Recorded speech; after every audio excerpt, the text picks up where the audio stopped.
সংস্কার কোনো নতুন ধারণা নয়। কেউ যদি দাবি করে যে আমরাই সংস্কারের দাবি নিয়ে এসেছি, সেটা ভুল।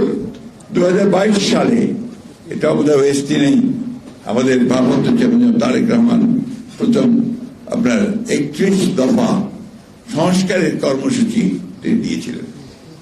এটা নিশ্চয়ই আমাদের সাংবাদিক ভাইদের মনে আছে, আপনাদের মনে থাকার কথা। সেই 31 দফা নিয়ে আমরা কাজ করেছি। আমরা শুধু দফাটাকে প্রকাশ করি ক্ষান্ত হয়নি, আমরা সারা বাংলাদেশ জুড়ে এই সংস্কারের কথা নিয়ে আমরা সভা করেছি, আলোচনা করেছি। আমরা মানুষকে বোঝানোর চেষ্টা করেছি যে আমাদের সংস্কার দরকার। তার মধ্যে প্রধান বিষয়গুলো ছিল এইগুলোই, যে আপনার প্রধানমন্ত্রী আর রাষ্ট্রপতির ক্ষমতা ভারসাম্য, একই ব্যক্তি পরপর দুইবারের বেশি প্রধানমন্ত্রী না হওয়া, আপনার এই দ্বিকক্ষ বিশিষ্ট পার্লামেন্ট, জুডিশিয়ারি নষ্ট হয়ে গিয়েছে, সেই জুডিশিয়ারিকে ঠিক করার জন্য judicial commission, election commission, election নির্বাচন ব্যবস্থা ধ্বংস হয়ে গিয়েছে, তার জন্য ইলেকশন কমিশন, এগুলো আমরা প্রস্তাব ছিল আমাদের সেই দফাতে। একই সঙ্গে আমাদের প্রস্তাব ছিল যে শ্রমিক ভাইদের ন্যায্য মজুরি প্রতিষ্ঠা করা যে হয় না, তাদের দাবিগুলো মানা হয় না, তাদের জীবনযাপন অত্যন্ত কঠিন, সেই বিষয়গুলো আমরা সেখানে নিয়ে এসেছিলাম এবং তাদের জীবনযাত্রার মান যেন উন্নত হয় তার ব্যবস্থা করার কথা বলা হয়েছিল। কৃষকেরা তাদের ফসলের ন্যায্য মূল্য যেন পায়, একই সঙ্গে যেন সে সহজভাবে কাজ করে তার ব্যবস্থা করার কথা বলা হয়েছিল।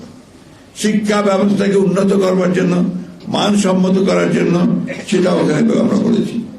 আমরা স্বাস্থ্য ব্যবস্থা, সেখানে আমরা একটা নতুন বিষয় দিয়েছিলাম যে ইংল্যান্ডে যেমন আছে ন্যাশনাল হেলথ সার্ভিস, ঠিক সেইভাবে বাংলাদেশে আমরা একটা বাংলাদেশ হেলথ সার্ভিস করার প্রস্তাব দিয়েছি, যেখানে আপনার প্রতিটি মানুষ যেন হেলথ সার্ভিস পান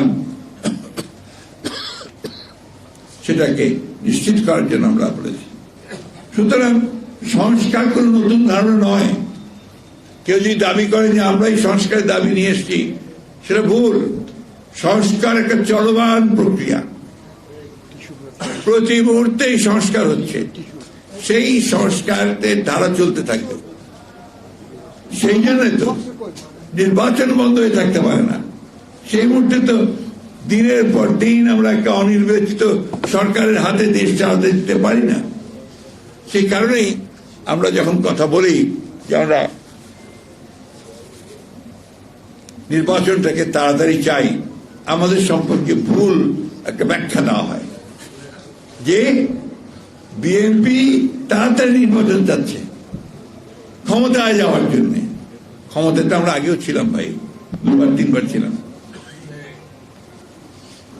এবং আল্লাহ চাইতো আমরা আবার ক্ষমতায় যাবো।